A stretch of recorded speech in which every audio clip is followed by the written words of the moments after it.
program. So we are going to have a very informational topic today. It's about fasting and health and nutrition, right? So we have a great panel. I wanted to get the attention of all the kids, the small kids. If you guys want to play, we have that nursery, we have some toys and things like that there. So you can go and play. If you are in this room, I need you to be very quiet. Or we are going to ask questions to you. Okay? All right. So we are just about to start the program. I just wanted to make one announcement about a program next week. I think everybody have seen the posters and what we have done. It is the International Food Festival. So this program we are doing it to bring families, and it's a unique program that we are having. What it means is that we want to bring all the unique flavors that we have in this masjid. So from all the different parts of the world, we can bring all the different food and culture to the masjid. So it's not only the food. We want the families to get with the kids, have them prepare something about your country or your region, and we will have a table for each one of those regions. So they can represent that region on those tables. So when people come over for the food or in that table, they can explain about their culture and where they are from and all that. It's an opportunity to connect with the families, to connect, and for others in this masjid to connect with where we are from. So we need full participation from everybody to bring the food, to bring the kids, and to participate in preparing a table. If you are not bringing a food, still your kids can come and help us to prepare the tables. We are also planning to do a silent auction. So every proceeds is going to go to the earthquake victims. So we are planning to do a silent auction. So in that auction, if something nice from small and nice from your home that you have, if you want to bring it, we can do a silent auction, and the proceeds will go to the victims again, inshallah. So we'll start the program. Assalamu alaikum.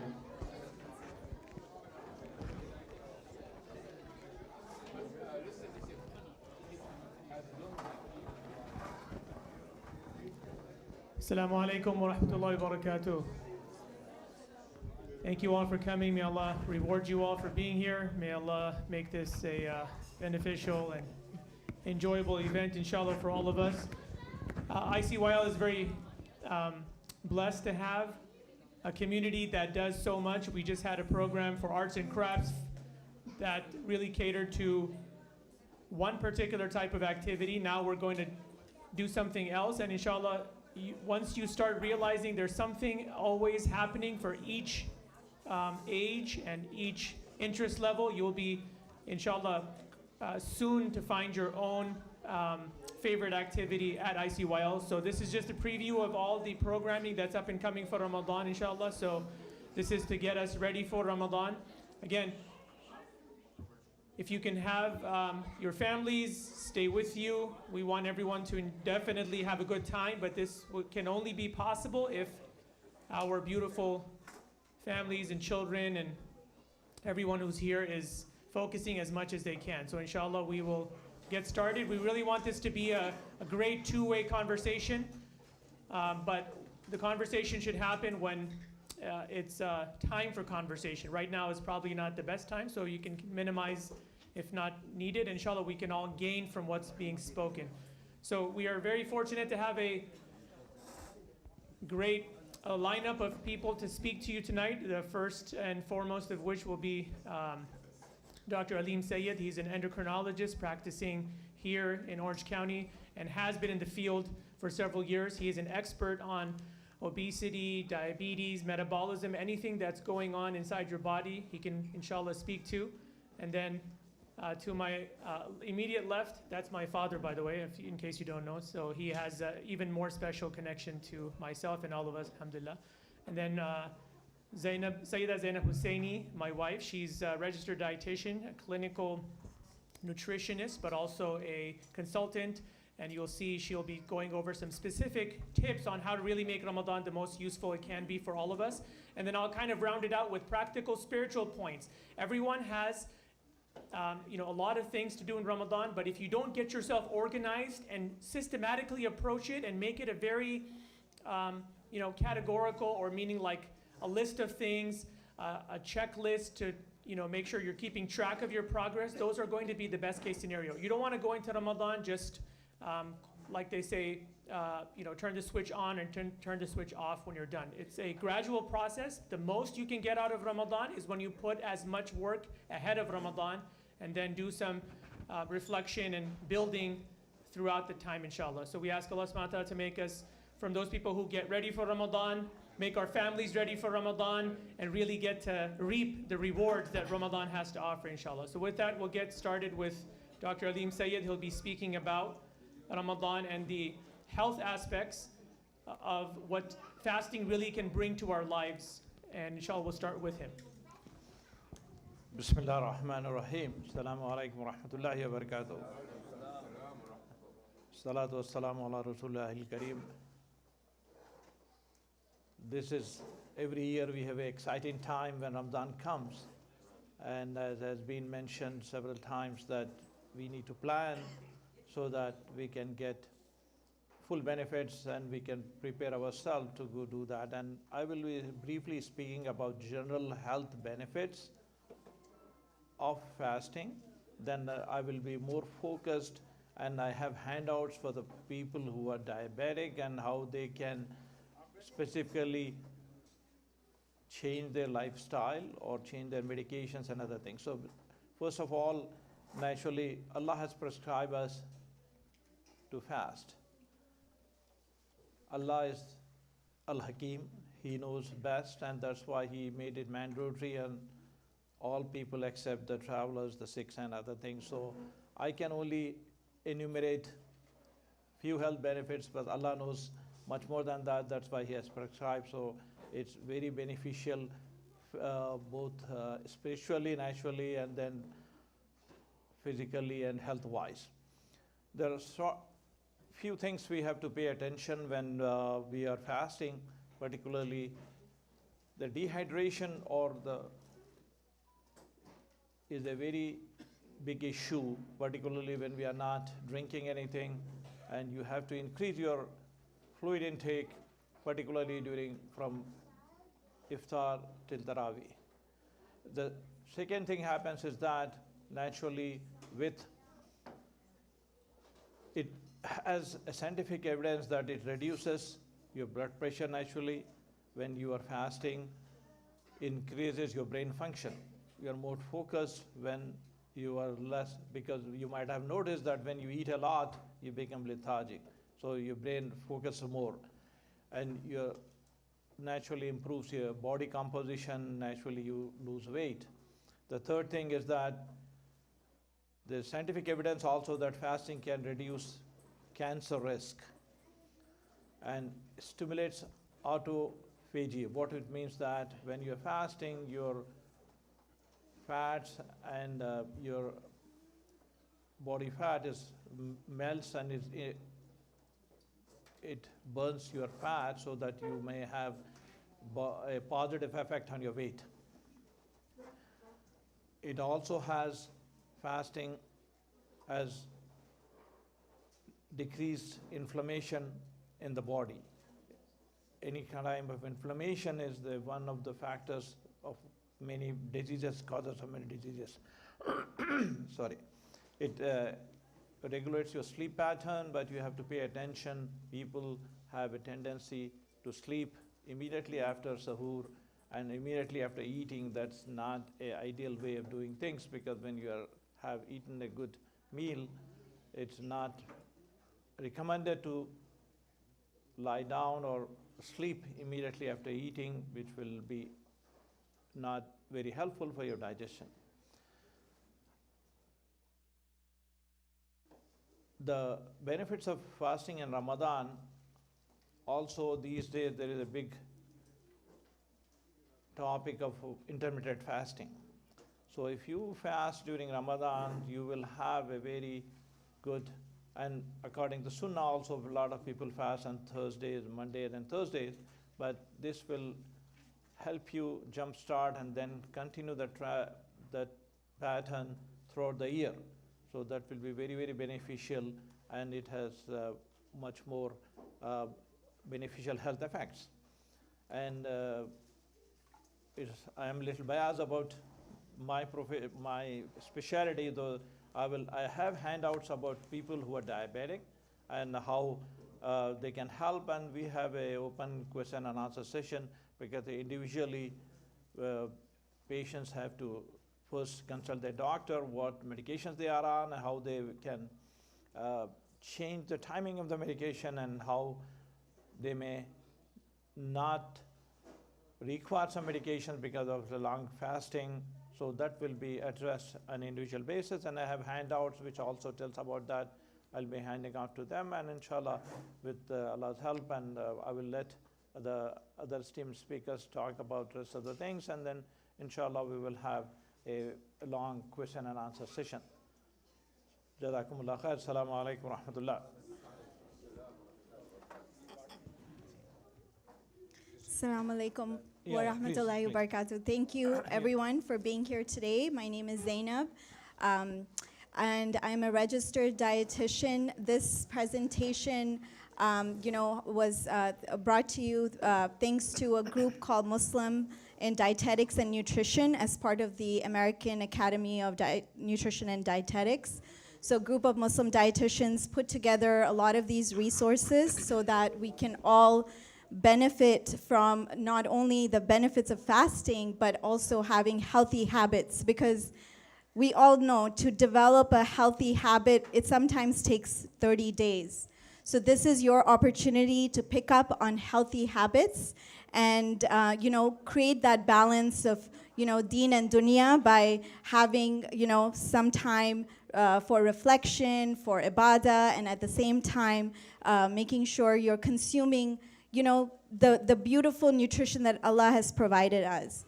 So this presentation, I like to start with a twist, fast and don't be furious, because at the end of the day, we talk about food more in Ramadan than outside of Ramadan. It's just, I find that pretty funny. So this is us before Fajr, right? When suhoor time is, we're gobbling in. We can't see the slide. Let me see. Let me make sure we can.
All right, sorry about that little technical difficulty.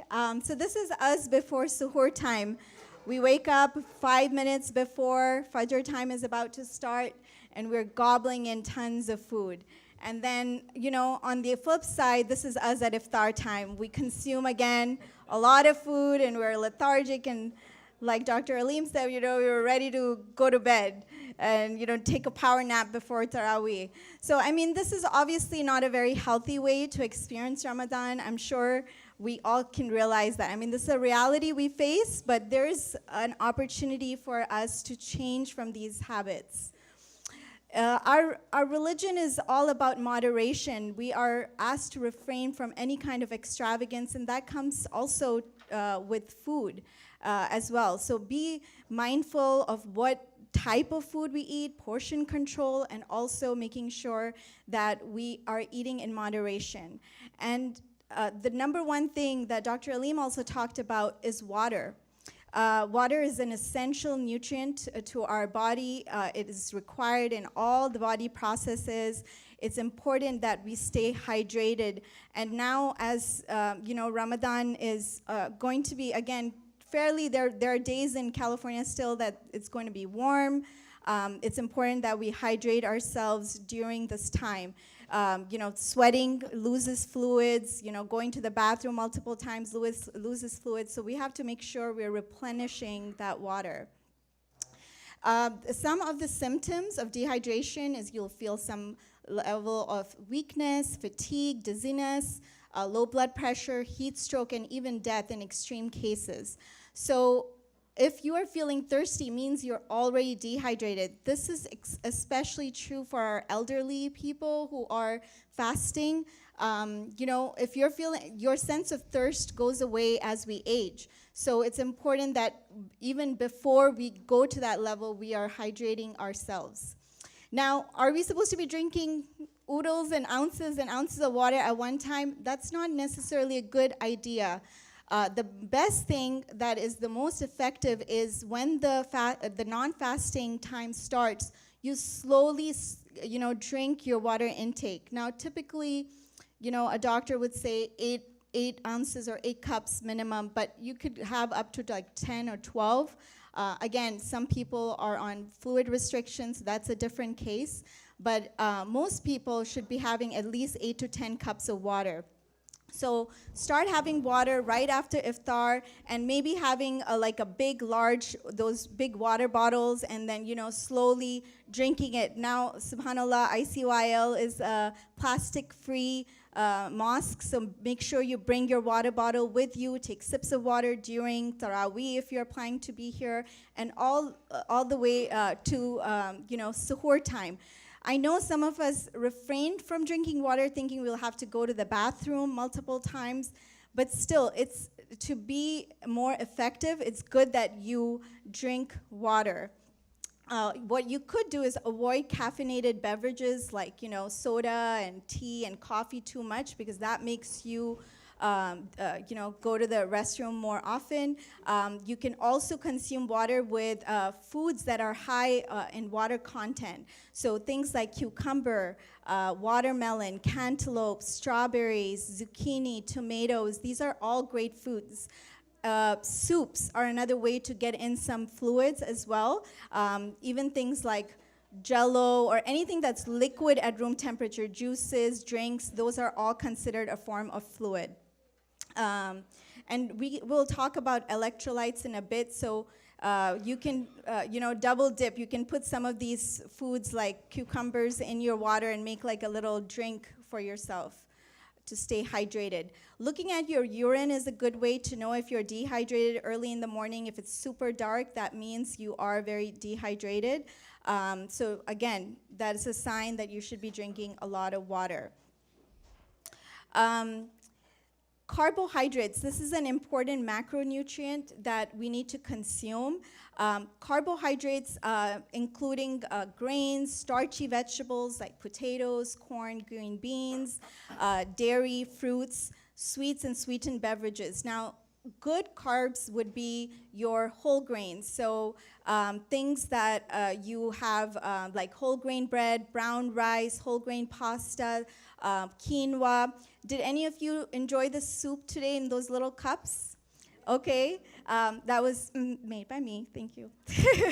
But it had barley in it. I brought it because I wanted you to have an example of a good, healthy, nutritious food where you could incorporate not only vegetables, but also healthy grains like barley, which is a sunnah food, right? That is from the Prophet's medicine. So barley is one great food. It makes you feel full. It has a lot of fiber in it. And that's the kind of food that you want to put in your body.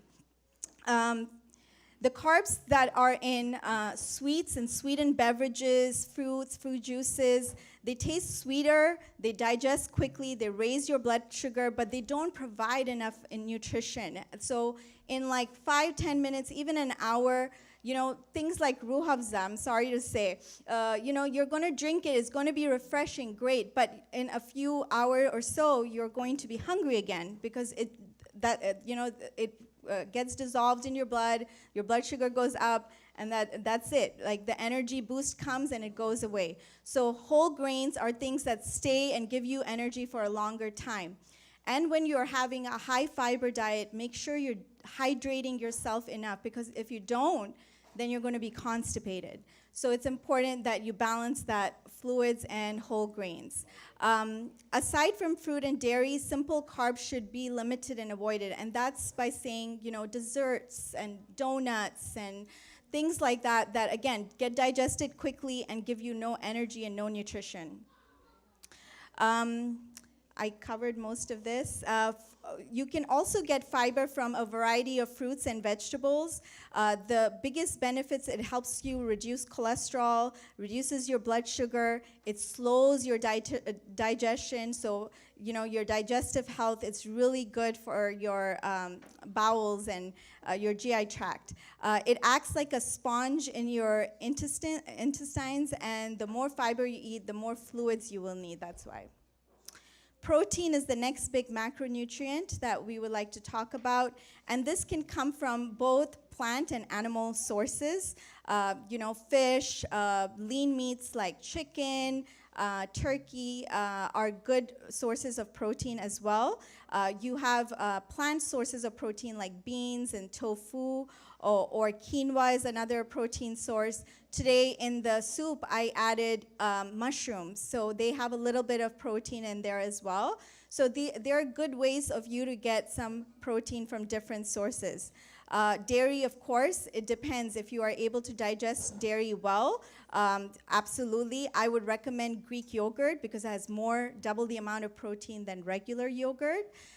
What I would do is take plain Greek yogurt, add some fruit and a dash of honey, and you have a little good, it could be your dessert or your iftar, a little yogurt parfait.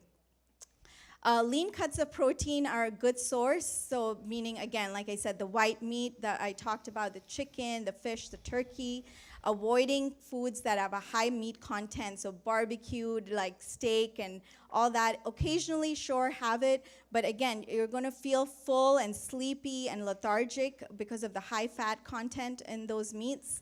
Again, going for the leaner cuts is a good idea. Eggs are a great source of protein as well. You can prepare in advance. You can boil the eggs in the nighttime and have it for suhoor, or make an omelet in the morning and incorporate some veggies in there so that it's healthy and nutritious as well. Fat is another type of nutrient that gets a lot of bad name, but there's good fats as well. And I would like you to focus on that over the bad fats. Like I said, it makes you feel full for a longer period of time. It provides double the amount of calories than carbs. And if we can we should try to avoid fried foods, because that's where majority of us will be consuming a lot of fat. Deep fried samosas and all sorts of things. What you could do is things like an air fryer or baking, where you're reducing the fat content by using a better source of heat and not having to use too much oil. It also can cause an upset stomach. So it's a good idea to avoid them as much as possible. Unsaturated fats are the good fats, and the ones that you can focus on are the olives, fish, nuts are great, avocados, olive oil. Canola oil is also good, but you would try to use the power-pressed type of canola oil. That way you have a healthier, less processed type. Electrolytes are very important. As many of you know, we are going to be very dehydrated. And can anyone mention 2 very important electrolytes? It starts with a P. Potassium and sodium. That's right. So electrolytes are minerals that are needed, again, for your body processes, with water as well. Sodium and potassium are the biggest ones, and when we sweat, when we're dehydrated, we lose a lot of those electrolytes. So it's important that we replenish them. Now, the beautiful fruit of dates is a very rich source of not only fiber, but also potassium. So it's an excellent food to open your iftar with. And one good thing you could do is have your date, have some water, go and pray Maghrib, and come back and, again, pace yourself when you're eating instead of having the big meal immediately. So that way you're, again, getting your body used to slowly, getting, after a 16-hour fast, to slowly get used to food again. Care must be taken to avoid depletion of electrolytes and replenish them at iftar. Potassium is rich in fruits and vegetables, bananas, many of you know, and also potatoes, tomatoes. These are rich sources of potassium. Sodium is, we don't have to worry about sodium. It's pretty much in a lot of our foods because it's in the primary ingredient in salt. That's why in most cases, you will be having enough sodium. There's these electrolyte packets that are available online easily. Maybe those, you can put those in water, and that could be your little drink at iftar time. That way you replenish your electrolytes as well. Coconut water is another one that is rich in potassium. It also has a lot of natural sugars, but I find it a more healthier form because it's more natural compared to, Ruh Afza. I'm sorry, I'm going to give Ruh Afza a bad name today. Great for suhoor and iftar. Again, fiber, vitamins, minerals, water. These are great. Vegetables and fruits are light. They are, they don't have that many calories, but they have all the vitamins and minerals that are essential for our body during this time. The more color, the more variety you can include in your diet, the more vitamins and minerals you'll be getting. Again, eating in moderation is key, and it's mandated by the Quran. So make it an obligatory task upon yourself to eat in moderation and not excessively eat and indulge in food. I mean, we're trying to refrain from those things during Ramadan. And again, revolving yourself around too much cooking, so plan ahead. I love it when people plan ahead. Right now as we speak, like 1 or 2 weeks before Ramadan, they're already preparing their kebabs or their meats, freezing them, or you can buy salads and stuff and put them in mason jars, and if you seal them, they'll stay fresh for a few days. So these are great ways to avoid spending too much time in the kitchen. I mean, if anything, Ramadan should be giving you a break from that. Avoid eating a meal when you're extremely hungry. Like I said, don't eat a big amount of food right at iftar time. Pace yourself. It increases your risk of overeating. You're going to feel bloated and tired. Avoid waiting until stuffed before leaving a meal.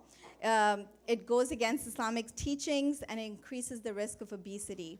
Eat and chew slowly. Take your time. No rush. Use smaller utensils and plates if you think you might end up eating a big plate full of food. So work with your mind and habits. When breaking your fast, a small amount of food is good and sufficient, and avoid pushing beyond this point to compensate for fasting hours. So pace yourself throughout the non-fasting time. Our bodies are all ready to do the compensation for us by slowing down our metabolism.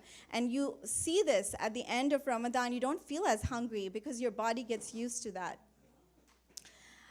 At suhoor, think quality, not quantity. So like I said, having a veggie omelet of some nature, or oatmeal with fruits and veggies and nuts, and adding some almonds on there would be a great way to get a nutritious meal. The soup was an example of, again, putting together a lot of vegetables, fruits, and grains together. So these are great ways where you can double dip and get all your nutrition.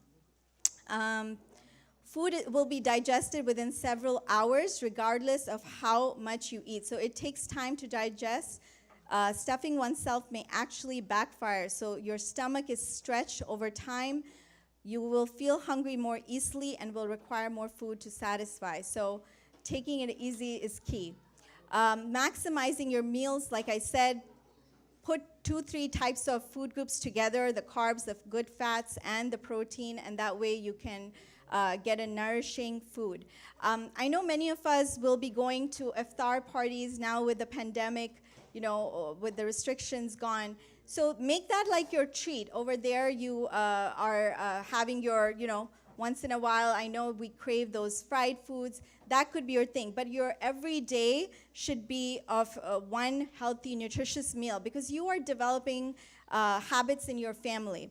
Why do I crave a samosa? Because I grew up with a samosa in my household or whatnot. But with time, if we create healthy habits, our children will crave those healthy foods. So making sure you're having the watermelons or the cucumbers, or the replacing the ruhabza with a watermelon drink, which is also red, right? Those little things can really go a long way, because your children will really appreciate it as adults. Suhoor, I talked about vegetable omelet, a high fiber cereal, so the oatmeal would be a good one with bananas, some milk, and a Greek yogurt. Your fava beans, fool is a good one, and dal, again with veggies. If anywhere you can include veggies, that's a good idea, because we tend to kind of forget our veggies during Ramadan especially. For iftar, break the fast with water or milk to hydrate. Or the electrolyte drink, like I said. Dates are a way to get that natural sugar and also the potassium. The soup is a great way to incorporate, again, fluid and different veggies. And take a break to both pray, maghrib, and let your body adjust to the eating. So a healthy plate should be, again, majority veggies, and the rest can be carbohydrates and your lean meats. For snacks, again, you can have the yogurt with the fruit, apple slices with peanut butter, baby carrots with hummus. These are, again, great ways for you to avoid having junk foods. And if you eat healthy, then you're not going to feel very hungry. The sweets, again, limit as much as possible. I know, the best picture, right? But limit, again, portion control is under your control. So make sure that you are, balancing it out. You can treat yourself on that iftar party, of course. Okay, it keeps getting better. So try to refrain from sweets. Like we said, it increases your blood sugar. And trying to have a more healthy diet. The exercise part. So again, it's good to refrain from intense activity or exercise during the fasting hours. Many times people will go to a gym if they have a gym routine after Taraweeh. Taraweeh could be a gym routine too, a little bit. But, you can go to the gym. 24-hour fitness is a good place to go to. It's open 24 hours, so use it to your advantage. And light exercise during the fasting hours. So to avoid the weakness and fatigue during Ramadan, make sure, again, good nutrition, getting adequate rest, making your wudu, deep breathing, breathe through your nose. These are all great ways to avoid, feeling tired. For bad breath, avoid eating garlic and onions. Snack on crunchy fruits and vegetables like carrots and apples. Consume natural deodorizers like parsley, sage, cloves, mint, peppermint. These are great things for you to munch on, when you're in your non-fasting hours again. Remember to hydrate adequately, and using miswak, floss, and a tongue brush, a scraper would be another way to avoid that bad breath. Supplements, it's a good idea if you are not eating enough fruits and vegetables, especially, to take a multivitamin, just to make sure you're getting all your needed nutrients. It's not a bad thing.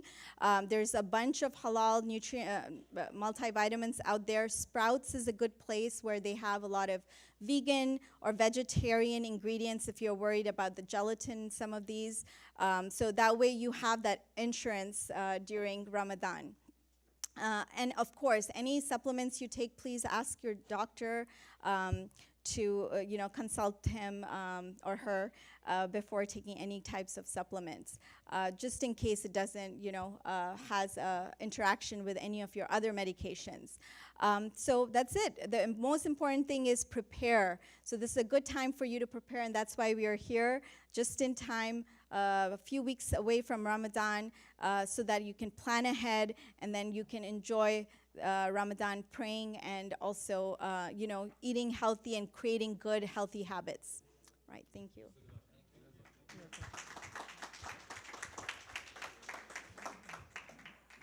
All right, so we're going to switch screens in here, and I'm going to summarize the points that we heard. If you can cast mine, then you can just do the slides.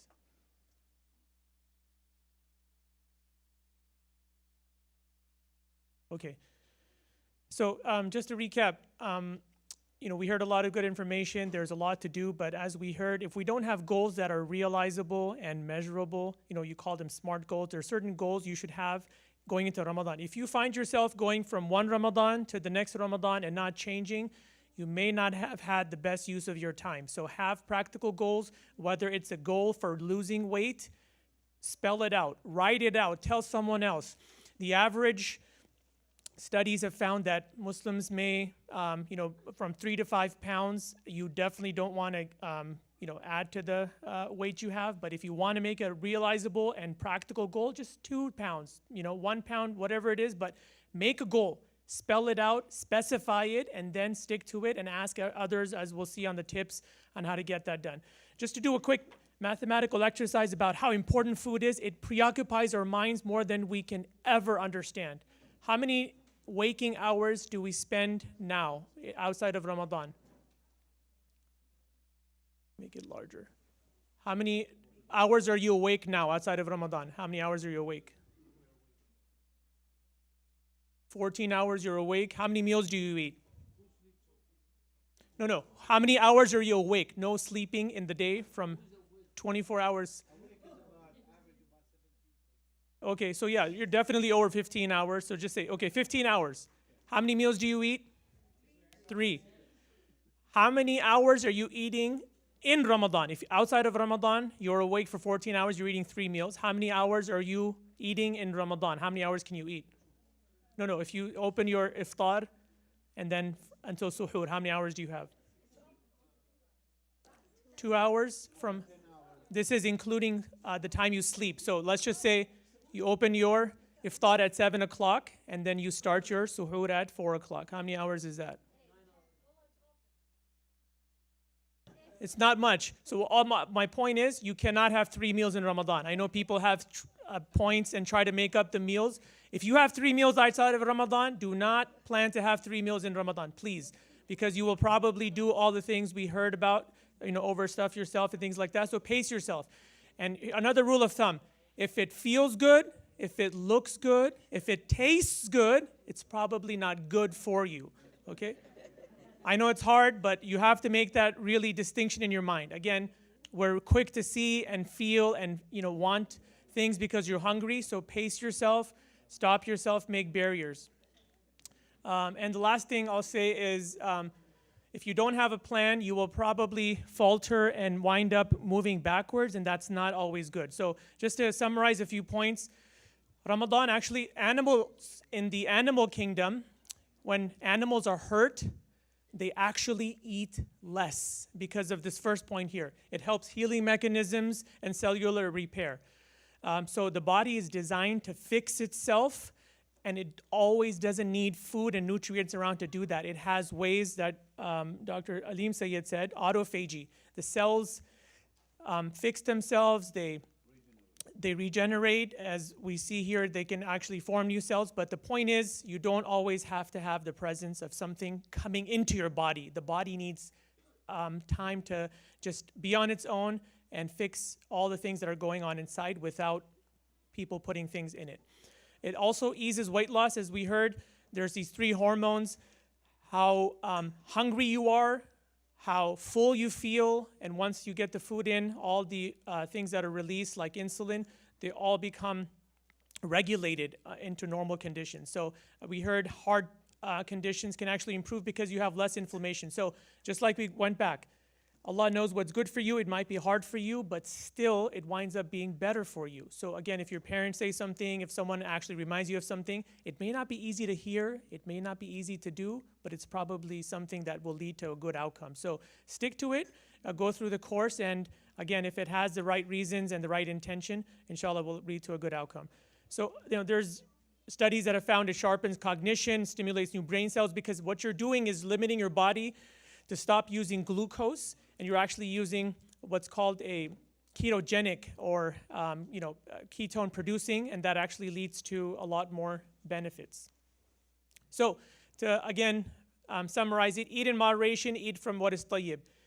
Pace yourself. You will see how much your stomach does not have power over your mind in Ramadan. Your mind will be over your stomach only if you take the time to give it the proper training and realize how powerful your mind is.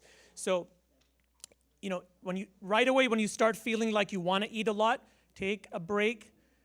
Remind yourself what you're eating for is just to keep yourself sustained. The Prophet ﷺ said, it's enough for a person to eat just to keep his back straight. All you need to eat is to be healthy and alive. Then the Prophet ﷺ said, this hadith is often taken a little out of context, and the Prophet ﷺ said, if you want to eat to your fill, if you really want to fill yourself, then have a third for food, a third for water, and a third for air. That's only if you want to. What's the first step? Eat enough just to sustain yourself, get by day to day, so you're not feeling, completely weak, completely, defeated, but just to keep yourself alive, literally. And this is why the Prophet ﷺ used to have in his household throughout the year, al-aswadain, dates and water. Those are the things you want to centralize your diet and Ramadan specifically around. Start with dates, end with dates. Start with water, end with water. Yes. When the fires, so the question is, why are they called the two blacks? One of the interpretations that the scholars have stated is that when they don't have fires lit and it's dark, the water, you can't tell is because it doesn't have color, and the dates also look black. So it may have to do with the lighting, but typically when the fire's not lit and you're not cooking something, you're eating something in its place, it's the things that are obscure. So why are they called the two black things, like the water and the dates? One of the interpretations is because when there's no fire lit in the house and you have easy food and you're eating in the dark, for example, at suhoor time, water, because you don't have the light or the coloring in it and it's not this fancy stuff, it just looks black, yes. We'll take questions at the end. Let me just get through this.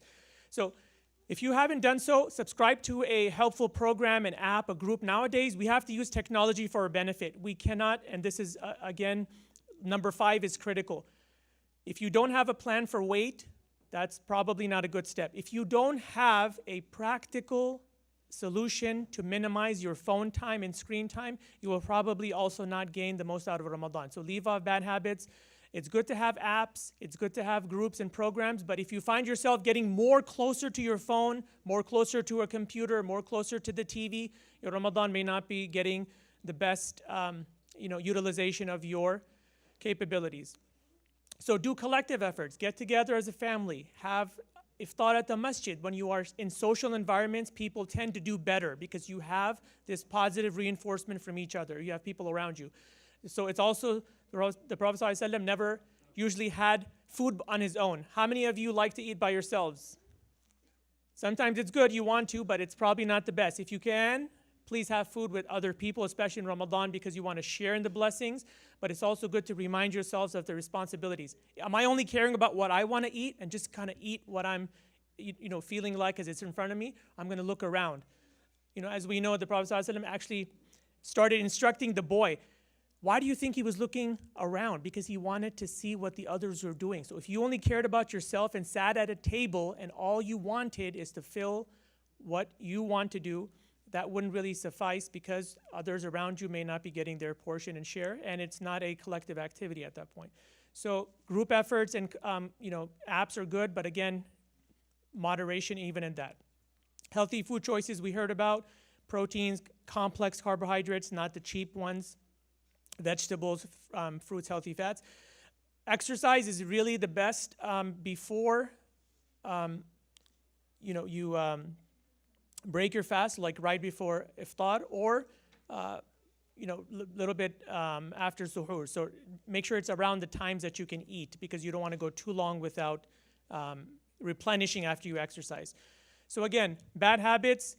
Another thing for Ramadan, besides weight, besides screen time, Ramadan is actually not more about doing, but it's about stopping. If you have anything you regret, if you wouldn't have an ounce of feeling like you really shouldn't be doing this, I see other people telling me sometimes and I just sneak it in when I can. Have those habits broken in Ramadan. You'd rather leave things in Ramadan rather than bring things into your life. You want to leave bad habits. And this is why if you can drop something, including weight, bad food, bad tendencies, or bad hobbies, that's probably more preferable. These are just some examples.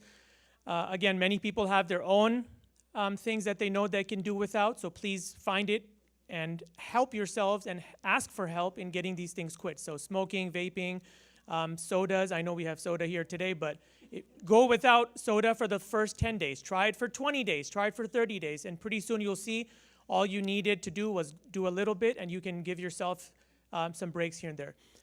The Prophet ﷺ also used to give specific advice about doing cupping in Ramadan. Some of his companions were told to do cupping, some not. And this shows you it depends. One size does not fit all. What works for your brother, your sister, your friend, your dad, your mom, your daughter may not work for you. So do something that really matters and is best fit for your own body and physique and energy level. And continue fasting after Ramadan. So I want everyone to do this before Ramadan starts, intermittent fasting. One routine that the studies say is stop eating at 7 or 8. We passed that deadline too late, but try it tomorrow. Stop eating right at Salatul Isha, 7:30.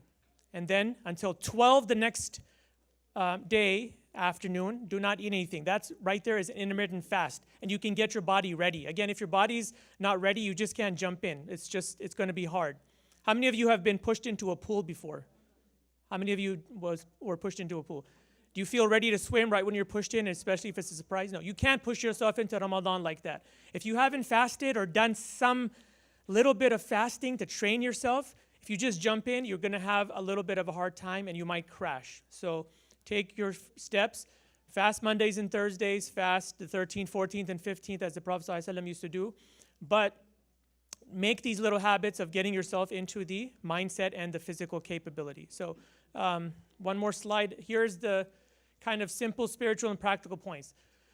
Ramadan is the month of the Quran. Whatever you do, base your daily activity around something from the Quran. Reciting it, trying to learn its meanings, trying to learn its language. There is an excellent app called Quran Reflect.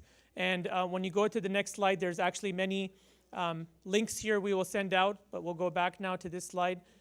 So make your whole exercise in Ramadan revolve around Quran. If you want to memorize, you can memorize. If you want to review, you can review. Consistency and focusing on the quality, not necessarily quantity. So it doesn't matter if you read one ayah, just read one ayah a day. If you want to memorize, 2 lines, just memorize 2 lines, but make it consistent and make it about Quran. Make a ardent effort, meaning a real time effort. Ask Allah, Allah, please help me. I want to do something in Ramadan I've never done before. But I want to start with your words. I want to start with the Quran. The Prophet ﷺ used to, all these things we want to minimize. Believe it or not, the Prophet ﷺ used to do this so he could spend more time on Quran, because Jibreel used to come and review the Quran with him. So he was quitting all his distractions, all so he could focus on Quran. This was his whole essential revolving pillar of what he was doing. May Allah make us more like that in our own ways. Again, we can't do that just like he did, but we can aspire and try to take a little bit of the points we can build into our lives. Okay, 3 G's from Ramadan. This is something you want to focus on. Get closer to God. On the first day of Ramadan, if you have a way you speak to God, you feel close to God, you feel like you are very connected with God, that should go through a process of getting strengthened day by day until day 30. You are feeling closer. You feel more attached to God. That's the first G. The second thing you should be more focused on in Ramadan is gratitude. Because Allah subhanahu wa ta'ala, when He talks in Surah Al-Baqarah about the verses of fasting, they end with the section, لَعَلَّكُمْ تَشْكُرُونَ. That they may be thankful. So gratitude towards God, gratitude to all the things you have, gratitude to the people in your life, but it should increase you. And the best way to show gratitude is stop procrastinating. One of the Salaf said, الترك tasweef, this is part of shukr. So leaving that I will do it. Don't make it a point like, when I'm next year I'll do it, or I can't do it, I'll just have someone else do it for me. No, don't do that. So leave off the procrastination. Show gratitude by doing it here, by counting the chance you have, by making it work for you. Don't put it off. And then generousness. The Prophet ﷺ, as we know, was the most generous he was in Ramadan because he was giving everything he had, his time, his resources. He was just making himself more available. He was giving out. He was, giving to, and he was always thinking about what he could do for others and do for himself. And then this is the next good point here, goal set. If you don't have goals, then you're probably not going to have an easy way to track them. Just make 3 goals. So right now it's February 24th. By the, middle of next week, before March starts, that gives us just a few days, make a few goals and then add to those goals and then refine them, go back and revise those goals. But if you don't have those goals, you're just going to go aimlessly through Ramadan and then prioritize. Sometimes you might have to, reset them, reevaluate them, challenge yourself. Again, Ramadan is meant as a boot camp. People don't like it. People may not find it easy. And it might really take a lot out of you. But remember, you're doing this for God. God will help you through that as long as you have the right mindset and the intention to please and change your current situation. You will have to challenge yourself. And again, self-care and mindfulness is important. And these are the 5 approaches for our families here. Logistical support. You can't do it alone. Make a plan together. Make those goals together.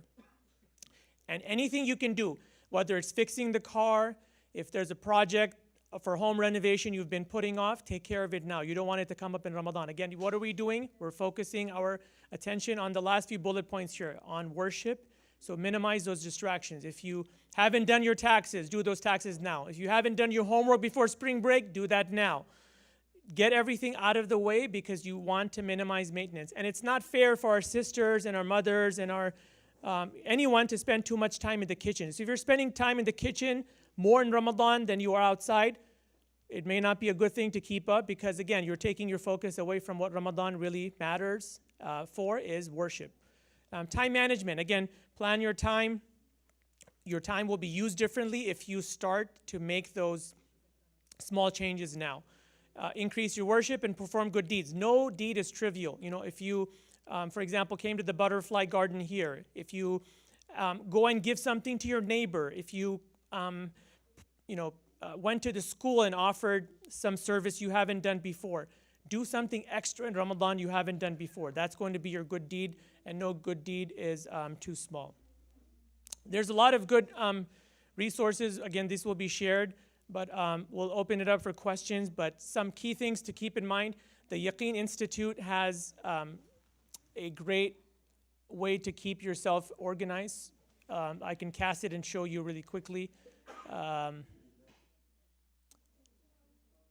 again, you can find your own resources, but this is one particular one.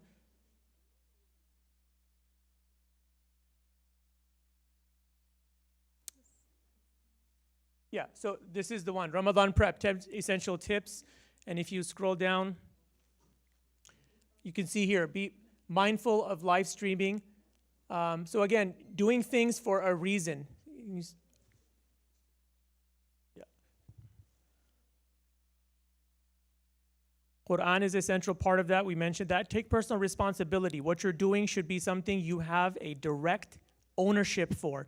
Don't blame others. Don't say everyone's doing it, so I'm doing it. No one's doing it, so I'm not doing it. Don't do that. Do what's best for you. It may or may not be what everyone else is doing.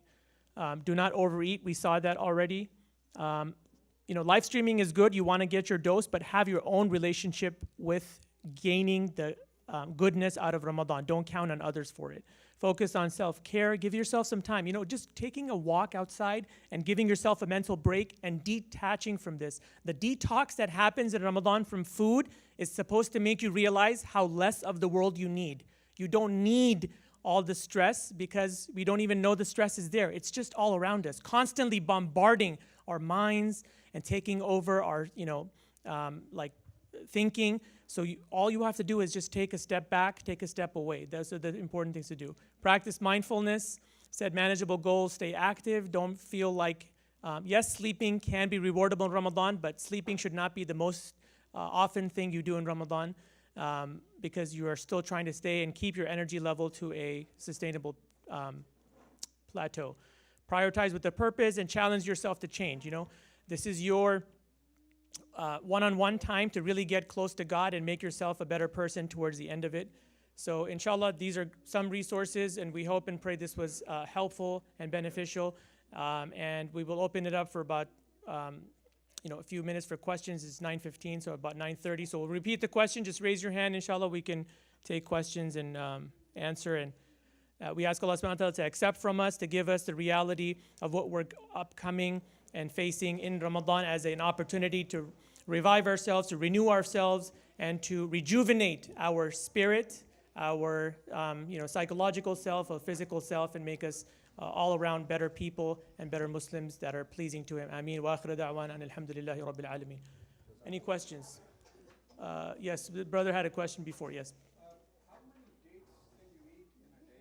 How many dates can you eat in a day? I like the odd number. It's also from our sunnah, so 1 or 3 is a good. I think 9 after that would be too much, right? So 1 or 3 would be a good way. I would go the sunnah way and do 3 at a time, or that's the serving size as well. So. I'm not talking during fast, during Ramadan, but in a normal day. Yes, the serving size is 3 dates. Yes. Let me turn that question back on you. How many dates have you eaten at once? What is the most dates you've eaten? Twice? 2? Okay, that's good. Just keep eating that. I did 11, 11. mashallah. And I stayed from maybe 8 o'clock in the morning till 6 o'clock with no food. Allahu Akbar. Yeah, so again, it's different for everyone. Remember I said what works for one person is probably a good thing for them, but it may not be the same for everyone else. Yes, it just depends. Yeah. So the size and the type of food and the dates also matters. But yes, question back there. I said very good day. Before the breakfast. That's one question. The other one is we walk every day at night after Isha prayer. In Ramadan, of course, the routine changes and sleep time changes. Should we keep walking after the Tarawih prayer, or is there any recommended time to keep the walk? Yeah, you can repeat the question. I think you asked for walking. So you were talking about when you have a routine to go for a walk every night after Isha, right? So it's an individual decision to make. If you're praying Taraweeh, that may be considered as your some kind of physical activity, but if you think that you can still have a slight walk, it's better to do that. Or as has been told that after your suhoor, if you are awake and go for a small walk, not very excessive because you are not eating for the whole 14, 15 hours. So do it in moderation, but Taraweeh will be the best exercise you can do during Ramadan, inshallah. But you're mostly standing in Tarawih. What exercise is that? No, you go to sujood, you come back, and it does. No, just I mean, if you want to do if continuous physical activity, the treadmill or brisk walking, you can still do it. But if you feel like you need more exercise after Taraweeh, please do it. Yeah. No, he can pray 40, you know. yes, the sisters have a question here. Yes. Yes, so for teenagers or kids in high school that have sports, because I have 2 boys, they're in sports and they're in the competition and sometimes it gets so hot. What would be your best advice for them? So increasing their protein intake, things like good quality. Oh, I will repeat the question. The sister had a question that her children are in sports, 2 of them. What type of sports? So my other one is lacrosse, and the other one is in golf. Okay, lacrosse and golf. Yeah, and then lacrosse is in springtime when it gets so hot. Sometimes he plays like 100 degrees. But I told him he cannot play lacrosse if he doesn't fast. So you have to fast. You have no choice. So he's still playing when it's hot. Yeah, I know there was a school in Detroit, Michigan. They were football players in a public high school with a majority of the Muslim students. So they had the opportunity to practice in the non-fasting time. The coach was Muslim too. Our children unfortunately don't have that benefit. So again, I've seen big sportsmen like, NBA players as well. Like when it's game day, they have, not fasted on that particular day. So that's something they can make up to when it's game time. If they're not, they want to fast, they've made the niyyah, then making sure they're hydrated, their protein intake is good, and they're having those good quality carbs that we talked about is important. So, shakes with peanut butter is a good one. Today I brought a shake with a date shake. I'm going to give some samples after. I added oatmeal in there. Rolled over oats also make you feel full. So again, good quality food is going to be important. Athletes are on a 3,000-4,000 calorie diet, so it is challenging. So that means that they're going to have really good quality food every 2 hours, eat. In the non-fasting time. And we could talk more about different suggestions about some healthy, high nutrition snacks, high protein bars, and all that kind of stuff they would incorporate. And lots of water. Well, he's still fast, and he just told me like what happened if something happened to me. I said, I'm just going to bury you. Fasting. Yeah, Jazakallah khair for the question.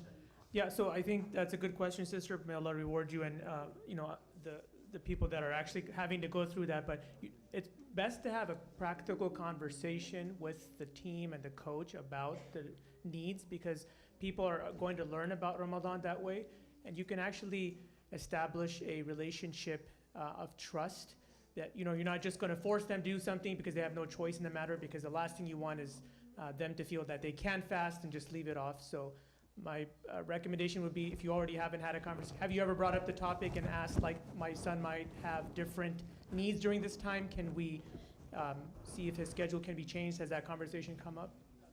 Okay, I think that might be a good idea just to start. Again, you don't have to make big changes, as long as they are aware and you are aware that some things are different and it might lead to a different set of circumstances, and you have to be a little flexible. So it's good to have that conversation ahead of time. Any other questions? Yes. So like I said, cupping is a indication of the body's circadian rhythms, meaning when your body is going through physical changes. Some people stand to gain from having cupping or bloodletting. When the blood comes out of your body, that's considered quote unquote bad, or the blood that is not so healthy, and you release that. Again, you would have to have a physical evaluation from a physician who knows your condition. So one size does not fit all. The Prophet ﷺ sometimes gave people some rukhas, some concessions. He said, do hijama, and some people he said, don't do hijama because they might get weaker. So it doesn't work for everyone. Some people do cupping in Ramadan, they find it beneficial. So if it works for you, get someone who knows cupping, get someone who knows you, and make that decision in conjunction with, yes. So it's not for everyone. Papa, you have anything to add for the? Yeah, it depends on if they have any other conditions where the hijama is beneficial for them. That may be advisable. Otherwise, during Ramadan, it may not be a good idea unless it's a pressing need for that. So particularly you're fasting, so timing of the hijama will be also a critical issue. When do you want to do? Do you want to do during fasting? Do you want to do in the Ramadan in the night? So that is not a highly recommended thing to do in Ramadan, but if somebody has some disease where they can benefit from that, that's also possible.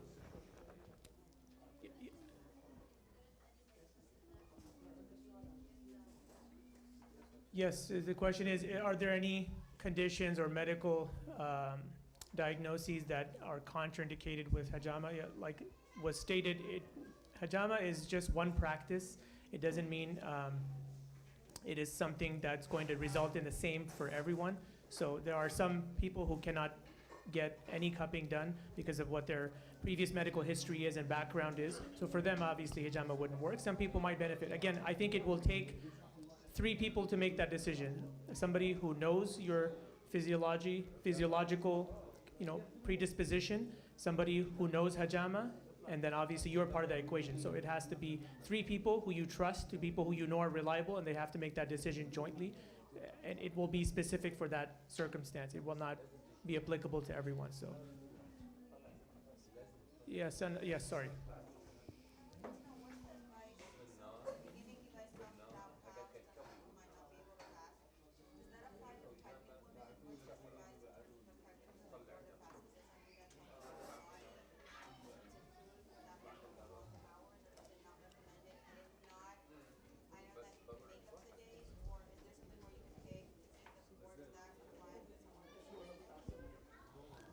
Yes. So the question is about pregnancy and if people have a valid excuse not to fast and what they would have to do if they didn't fast yet. I mean, that's honestly, I'm definitely not going to be able to answer that in detail, but inshallah, if you are able to hold off until we can give you a more specific answer from somebody who's well-rounded in that aspect of fiqh, I think we can get you that answer, inshallah. But yes, usually as a general rule of thumb, if your condition, if your physical state is going to get worse from fasting, you have an excuse potentially not to fast. But again, that has to be done on a case-by-case basis. So if you feel like you're not going to be making it, or if, like the sister, she was joking, but if you feel like you're going to die, without water and you're just playing sports, again, there's something that Allah yuridu Allah bikum al-yusr wa la yuridu bikum al-usr. So you don't want something to just necessarily make it that much harder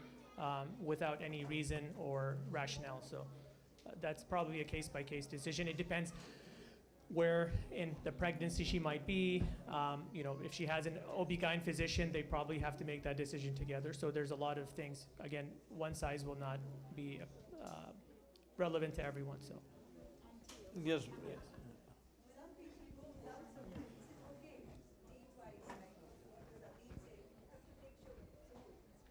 yeah.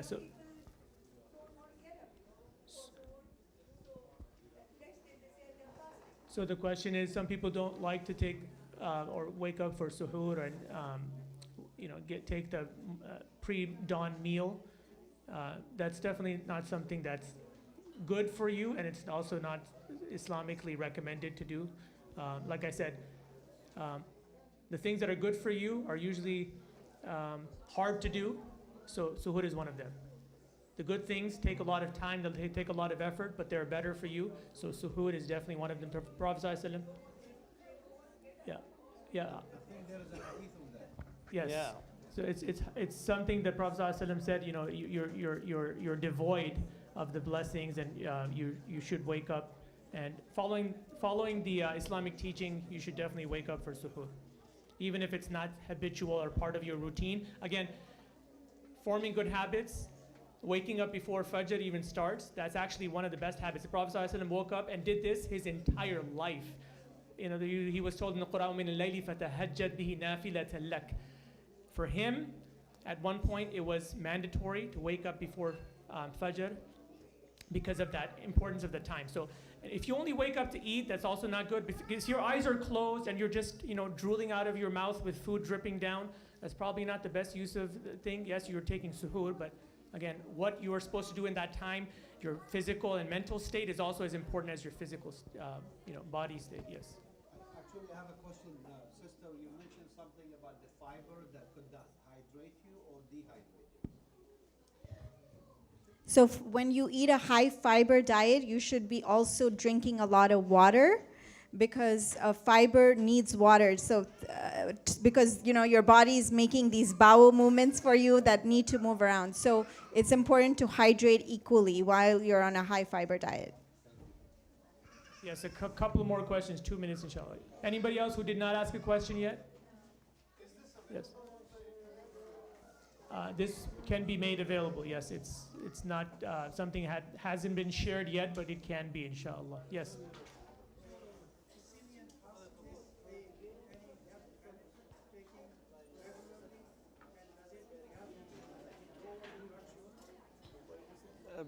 Can you repeat I'm the sorry, question can one you more time? repeat the question, please? Yeah, go ahead, repeat the question, please. Yes, to taking regularly every day, is it have a health benefit because it's fiber source? And does it help lower your blood sugar? Some doctor in the community, I have heard from him. You're saying husk? Husk? What is the thing you mentioned? What is the item? Oh, psyllium husks. Okay. Metamucil. So yeah. Yes. So It's a source of fiber, yeah. It's a source of fiber that might, it has no direct effect on your blood sugars, but naturally you are taking more of fiber which might help curb your appetite and you're not consuming more of calories. But it has no direct relation to your blood sugars. That contains chemical too.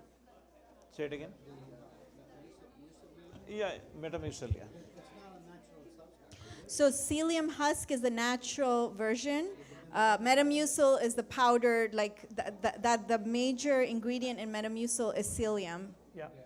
Yeah. husk. And if you Yeah. That's like manufactured this now. Yeah, right, yeah, yeah. and, So yeah. and if you have a balanced diet, if you try to eat a lot of the different variety of foods, you usually don't need to supplement and add many other things besides that. So if you have, again, a good variety and a good balance, those usually takes care of itself. Yes, young man here.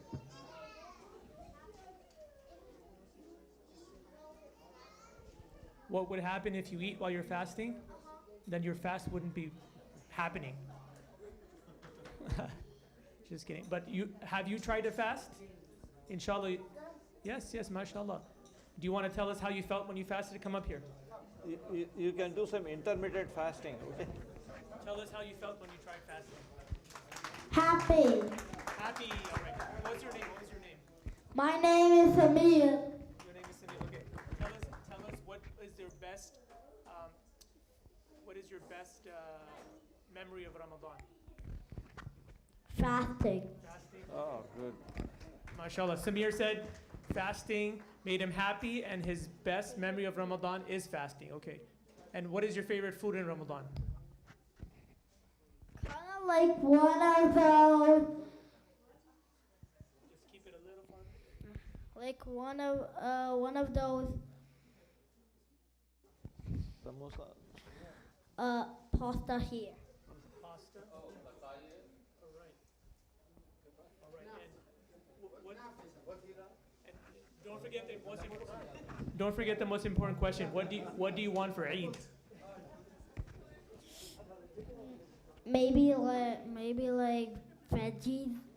Veggies. Yeah. No, but what do you want for Eid? Do you get gifts on Eid? What gift are you looking forward to? Hadiyah. What do you want? What do you want for Eid? You want car?